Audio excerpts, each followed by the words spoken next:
സ്വർണം ചെമ്പായി മാറ്റിയേ, സ്വർണ്ണപ്പാളികൾ മാറ്റിയേ, ശാസ്താവിന്ധനമൂറ്റിയേ.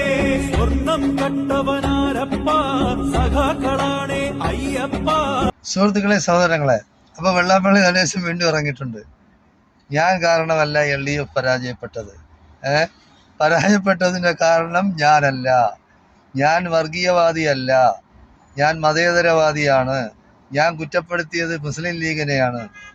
ഈ നൂറ്റാണ്ടിലെ ഏറ്റവും വലിയ തമാശയാണത്. അയാൾ നാക്കെടുത്താൽ വർഗീയ വിഷം ചീറ്റുന്നവനാണ്. പറഞ്ഞിട്ടുള്ള കാര്യങ്ങളൊക്കെ ഇവിടെ കേരള സമൂഹത്തിന് അറിയാം. ക്രിസ്ത്യാനികളെയും മുസ്ലിങ്ങളെയും പറ്റി, അതായത് പാകിസ്ഥാനാണ് മലപ്പുറം, അവിടെ ഹിന്ദുക്കൾക്ക് മിണ്ടാനേ ഒക്കില്ല, അവരടിമകളെ പോലെ കഴിയാണ് എന്ന് പറഞ്ഞവരാണ്. എന്നിട്ട് ഇപ്പൊ മാറ്റി പറയുന്നണ്ട. അതായത് LDFന്റെ തോൽവിക്ക് മെയിൻ കാരണം എന്ന് പറയുന്നത് വെള്ളാപ്പള്ളി നടേശൻ തന്നെയാണ്. കാര്യം എങ്ങനെയായിരുന്നാലും മകന് BJP പാളയത്തിലോട്ട് വിട്ടു, സംഘപരിവാറായിട്ട് വിട്ടു. എന്നിട്ട് സ്വന്തം കുറ്റങ്ങളും തെറ്റുകളും മാപ്പാക്കി കിട്ടട്ടെ എന്ന് കണക്കാക്കി LDFന്റെ കൂടെ ചേർന്നു. അപ്പോൾ ഇയാളുടെ മനസ്സെന്ന് പറയുന്ന വർഗീയത തന്നെയാണ്, വർഗീയ വിഷം തന്നെയാണ്, വർഗീയവാദി തന്നെയാണ്. ഇയാളെവിടെ മതേതരവാദി? ഇയാളെ ഒരു കാരണവശാലും ഒരിക്കലും ഇയാളൊരു മതേതര കാഴ്ചപ്പാടുള്ള വ്യക്തിയല്ല. നമുക്കറിയാമല്ല. ഇയാൾ ഒന്നാമത്തെ കാര്യം തന്നെ പലിശയ്ക്ക് കൊടുക്കുന്നവനും മദ്യക്കച്ചവടം ചെയ്യുന്നവനും എങ്ങനെയാണ് മതേതരവാദിയാവുന്നത്? അതൊക്കെ വെറുതെ പറയുന്നതാണ്. എന്തായാലും LDFനുള്ള പരാജയത്തിന്റെ മെയിൻ കാരണം എന്ന് പറയുന്നത് ഇയാൾ തന്നെയാണ്. അതിൽ യാതൊരു സംശയമില്ല. ഈ ന്യൂനപക്ഷങ്ങൾ മൊത്തം ക്രിസ്ത്യാനികളും മുസ്ലിങ്ങളും കംപ്ലീറ്റ് വെറുത്തുപോയി LDFന്. കാരണം ഇയാളെന്ന് പറഞ്ഞാൽ ഇങ്ങനെ വിഷം ചീറ്റുന്ന ഒരു വ്യക്തിയാണ്. ഒരു കമ്മ്യൂണിസ്റ്റ് മുഖ്യമന്ത്രി സ്വന്തം വണ്ടിയിൽ കയറ്റി ഇരുത്തി കൊണ്ടുപോയി പൊന്നാട അണിയിക്കുകയാണ്.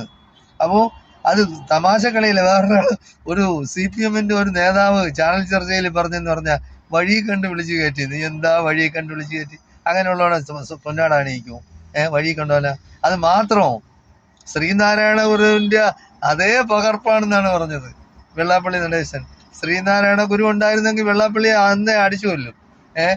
ഇയാളെ അന്ന് തന്നെ ഈ സമുദായത്തിൽ നിന്ന് തന്നെ പുറത്താക്കും. അങ്ങനെ എന്തായാലും ശരി, നമ്മൾ കാത്തിരുന്ന് ബാക്കിയുള്ള കാര്യങ്ങൾ ഇനിയും കാണാം. മലർപ്പൊടിക്കാരന്റെ സ്വപ്നമാണെന്നാണ് പറയുന്നത് VD സതീശൻ കാണുന്നത്.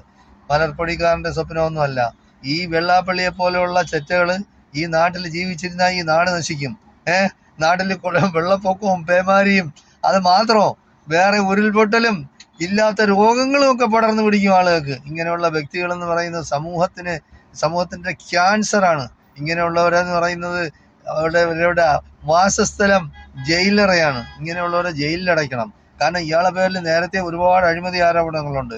അതിൽ നിന്ന് രക്ഷപ്പെടാൻ മൈക്രോ ഫിനാൻസ് എത്ര കോടി രൂപയാണ് ഇയാൾ വെട്ടിച്ചിട്ടുള്ളത്? അതൊക്കെ ഉള്ളത് കൊണ്ടാണ് ഇയാൾ പിണറായി വിജയന്റെ കൂടെ ചേർന്ന് നിൽക്കുന്നത്. അല്ലാതെ പിണറായി വിജയനോടുള്ള താല്പര്യമോ ആ ഇടതുപക്ഷത്തോടുള്ള താല്പര്യമൊന്നും അല്ല. കേസിൽ നിന്ന് രക്ഷപ്പെടണം. അതായത് അച്ഛനാനന്ദനെ പോലെയുള്ള വ്യക്തികളോ ആയിരുന്നെങ്കിൽ എന്നേ ഇയാൾ അകത്തായി പോകുമായിരുന്നു. അതുപോലെ അഴീക്കോട് സുകുമാർ എന്തുമാത്രം നല്ല 1ാം ക്ലാസ് ഈഴവ സമുദായത്തിൽപ്പെട്ട ആളാണ്. പറഞ്ഞിട്ടുണ്ട് ഇയാളെന്ന് പറയുന്നത് ഇയാള് എന്താണ് SNDP എന്ന് പറയുന്ന ആ മരത്തിലെ വിഷപ്പാമ്പാണ് ഇയാളെന്നാണ് പറയുന്നത്. വിഷപ്പാമ്പാണ്. അങ്ങനെയുള്ള ആ മരത്തിനെ തന്നെ മുറിച്ച് കളയേണ്ടി വരും ഇങ്ങനെയുള്ളവരുണ്ടായിരുന്നത്. ശരി, അതവിടെ നിൽക്കട്ടെ. മറ്റൊരു കാര്യം എന്ന് പറയുന്നത്, ഒരു അയ്യപ്പ ഭക്തിഗാനം പോലെ ഈ ഇലക്ഷനിൽ പ്രചരിച്ചത്, ഈ ഒരു പക്ഷേ ഈ അടുത്ത ഒരു 10 വർഷത്തിനിടയിൽ ഉണ്ടായ ഏറ്റവും നല്ല പാരഡി ഗാനമാണ് ആ ഗാനം. അത് മാർക്സിസ്റ്റ് പാർട്ടി വളരെയധികം പിടിച്ചുലച്ചു എന്നുള്ളത് സത്യമാണ്. എല്ലാ രംഗത്തുള്ളവരും, അതായത് CPMകാർ പോലും ആ പാട്ട് പാടി എന്നുള്ളതാണ്. ആ പാട്ട് അത്രത്തോളം മധുരമായിരുന്നു, കേൾക്കാൻ ഇമ്പമുള്ളതായിരുന്നു, എന്നാൽ അതിലുള്ള കാര്യങ്ങളും യാഥാർത്ഥ്യമായിരുന്നു. പോറ്റിയെ കേറ്റിയെ എന്നുള്ള ആ പാട്ടിനെതിരെ ഞാൻ 2 ദിവസത്തിന് മുമ്പേ വിചാരിക്കുന്നുണ്ട് മിക്കവാറും ഇവരെന്തെങ്കിലും ഒരു കംപ്ലൈന്റ് വരും, അതിന് പാട്ടിനെ നിരോധിക്കും. കാരണം BJPക്കാരാണെങ്കിൽ ഈസിയായിട്ട് നിരോധിക്കും, അതിൽ യാതൊരു പ്രശ്നമല്ല. അപ്പൊ BJPക്കാരൻ വിചാരിച്ച് നടക്കട്ടെ, മാർക്സിസ്റ്റ് പാർട്ടിയെ നശിക്കാൻ ഇതാണ് നല്ല അവസരം. ചെയ്തതെന്ന് പറയുന്നത് എന്തോ ഒരു തെമ്മാടിത്തരമാണ്. ഒരു സമുദായത്തിന്റെ, അവരുടെ ദൈവത്തിന്റെ അതിൽ ആ സ്വർണം അടിച്ച് മാറ്റുക എന്നൊക്കെ പറയുന്ന തമാശക്കളിയാ. അപ്പൊ എന്തും ചെയ്യും. ഏത് ചെറ്റത്തരവും കഴിയും. അപ്പോൾ അതിനൊക്കെ എന്ന് പറഞ്ഞാൽ ശക്തമായ അന്വേഷണം നടത്തണം. മോഷണം എന്ന് പറയുന്നത് ഒരു സമൂഹത്തിന്റെ സ്വർണം മോഷ്ടിക്കുക എന്ന് പറഞ്ഞാൽ എന്തൊക്കെയാണ് ഇവിടെ നടക്കുന്നത്? ചോദിക്കാനും പറയാനും ആരും ഇല്ല എന്നും പറഞ്ഞല്ലേ ഇങ്ങനെയൊക്കെ ചെയ്യുന്നത്. എന്തായാലും DGPക്ക് തിരുവാഭരണ പാത സംരക്ഷണ സമിതി എന്ന് പറയുന്ന ഒരു സമിതി ഉണ്ടായിട്ടുണ്ട്. ഇപ്പോ അതിന്റെ ആള് പോയി DGPക്ക് കംപ്ലൈന്റ് കൊടുത്തിരിക്കുകയാണ്. ഇത് അയ്യപ്പ ഭക്തന്മാർക്ക് അപമാനമായിട്ടുള്ള രീതിയിലാണ് അവരെ വ്രണപ്പെടുത്തുന്ന രീതിയിലുള്ള പാട്ടാണിത്. ഈ പാട്ടിനെതിരെ നടപടി എടുക്കണം. മിക്കവാറും ഇത് നിരോധിക്കുമെന്ന് പറഞ്ഞാൽ ഇപ്പൊ അവര് വിചാരിച്ചാൽ നിരോധിക്കാൻ ഒക്കില്ലല്ലോ, DGP വിചാരിച്ച നിരോധിക്കാൻ ഒക്കില്ലല്ലോ. അങ്ങനെയാണെന്നുണ്ടെങ്കിൽ പിന്നെ ബാക്കിയുള്ളവർ പിന്നെ കേസിന് പോകില്ലേ? കോടതി ഉണ്ടാവും, ഹൈക്കോടതി ഉണ്ടാവും, സുപ്രീം കോടതി പോവും. അപ്പൊ അതുകൊണ്ട് ഇനിയൊരു നിയമ നടപടികളിലേക്കാണ് കാര്യങ്ങൾ നീങ്ങുന്നത്. എന്തായാലും ആ പാട്ട് കേരളത്തിൽ ഹിറ്റായ പാട്ടാണ്. എല്ലാ സമുദായക്കാരും പാടുന്നുണ്ട് ആ പാട്ട്. അതിൽ ആരും അയ്യപ്പനെ ഒന്നും കളിയാക്കിയിട്ടില്ല. അത് മോഷ്ടിച്ചതിനെ തന്നെയാണ് കളിയാക്കുന്നത്. മോഷ്ടിച്ചതെന്ന് പറഞ്ഞാൽ അതായത് സംരക്ഷിക്കേണ്ട ഒരു ഗവൺമെന്റ് അത് മോഷ്ടിച്ചു അല്ലെങ്കിൽ മോഷണത്തിന് കൂട്ടുനിന്നു എന്നുള്ളതാണ് ഇവിടുത്തെ പ്രശ്നം.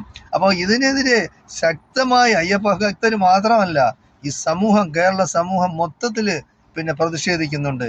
മൊത്തത്തില് അവര് ഗവൺമെന്റിനെയാണ് കുറ്റപ്പെടുത്തുന്നത്. അല്ലാതെ ഇത് ഒരു തമാശക്കളിയല്ല, ഇതൊരു വെറും പാട്ടല്ല. ഈ പാട്ടെന്ന് പറയുന്ന ജനങ്ങളുടെ ഇടയിൽ എത്തിയിരിക്കുകയാണ്.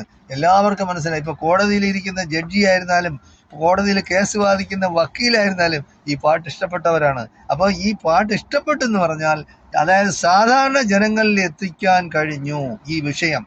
അതായത് അയ്യപ്പന്റെ സ്വർണം മാറ്റി ചെമ്പ് കയറ്റുക എന്ന് പറയുന്നത് എന്തോ ഒരു തെമ്മാടിത്തരമാണ്. അത് ആരൊക്കെ ഇവിടെ ഈ കേരളത്തിലായതുകൊണ്ടല്ലേ ഇത് നടക്കുന്നത്. ഇതിപ്പോ ലോകം മൊത്തം അറിഞ്ഞു. ഡൽഹിയിൽ വരെ അറിഞ്ഞു. UDFന്റെ MP-മാര് ലോക്സഭയ്ക്ക് പുറത്തു വെച്ച് ഈ പാട്ട് പാടി. അപ്പൊ പാട്ട് പാടുമ്പോൾ ജനങ്ങൾ അറിയണമല്ലോ. ഈ ഭക്തന്മാരെന്ന് പറയുന്നത് ഇന്ത്യയുടെ എല്ലാ ഭാഗത്തു നിന്നും അയ്യപ്പ ഭക്തന്മാർ ഇവിടെ കേരളത്തിൽ വരുന്നുണ്ടല്ലോ. അപ്പൊ എന്തായാലും ശരി, ഇതിന് മറുപടി പറഞ്ഞേ ഒക്കുള്ളൂ. ഈ മറുപടി മിക്കവാറും ഈ ഭരണവും കൊണ്ടേ പുറത്തു പോവുള്ളൂ, അത് ഉറപ്പാണ്. എന്തായാലും ശരി, അയ്യപ്പ ഭക്തര യാതൊരു കാരണവശാലും ഈ പാട്ട് വ്രണപ്പെടുത്തിയിട്ടില്ല എന്നുള്ളതാണ് സത്യം. കാരണം ഇത് ജനകീയമായതോടുകൂടി ഈ വിഷയം ജനകീയമായി. അപ്പൊ എല്ലാവരിലും ഇത് എത്തി. അപ്പൊ ഇത് ശക്തമായ രീതിയിൽ അന്വേഷണം നടത്തി കുറ്റക്കാരെ കണ്ടുപിടിക്കണമെന്നുള്ളത് എല്ലാ ഭക്തർക്കും ഒരു തോന്നലുണ്ട്. ഭക്തർക്ക് മാത്രമല്ല, അന്യ സമുദായക്കാർക്കും ഉണ്ട്. കാരണം ഇത് ഇന്നിപ്പോ ഇവിടെയാണെങ്കിൽ നാളെ മറ്റിടത്തുണ്ടാവില്ലേ? അപ്പൊ അവരെന്തും ചെയ്യും. ഗവൺമെന്റ് വിചാരിച്ചാൽ, ഗവൺമെന്റിന്റെ പണിയാളികൾ വിചാരിച്ചാൽ, അവർ സപ്പോർട്ട് വിചാരിച്ചാൽ എന്തും ഇവിടെ നിന്ന് അടിച്ചു മാറ്റും. പണ്ട് ബ്രിട്ടീഷുകാർ ഇവിടെ നിന്ന് അടിച്ചു മാറ്റി പലതും കൊണ്ടുപോയിട്ടുണ്ട്. അതുപോലെ ഈ ഇടതുപക്ഷ സർക്കാർ യാതൊരു കാരണവശാലും ഇങ്ങനെയുള്ള കാര്യങ്ങൾക്ക് കൂട്ടു നിന്നിട്ടുണ്ടെങ്കിൽ അവർ തെറ്റുകാരാണെങ്കിൽ ശിക്ഷിക്കപ്പെടണം. ആരും നിയമത്തിന് അതീതരല്ല എന്ന് മനസ്സിലാക്കി കേരള സമൂഹം ഇപ്പൊ പ്രതികരിച്ചുകൊണ്ടിരിക്കുകയാണ്. ഈ പാട്ട് നിലനിൽക്കുന്നിടത്തോളം കാലം ഈ ഇടതുപക്ഷ ഗവൺമെന്റിന് നിലനിൽപ്പില്ല എന്നുള്ളത് ഒരു സത്യം മാത്രമാണ്. സാധാരണ ജനങ്ങളെടുത്ത ഏറ്റെടുത്ത ഒരു പാട്ടാണ്. എന്തായാലും ശരി, വരും ദിവസങ്ങളിൽ നമുക്ക് കൂടുതലായി ഇതിനെപ്പറ്റി എന്തെങ്കിലുമൊക്കെ അറിയാൻ കഴിയും. തൽക്കാലം ഞാൻ ഈ വീഡിയോ നിർത്തുകയാണ്. നന്ദി, നമസ്കാരം. ജയ് ഹിന്ദ്, ജയ് ഭാരത്.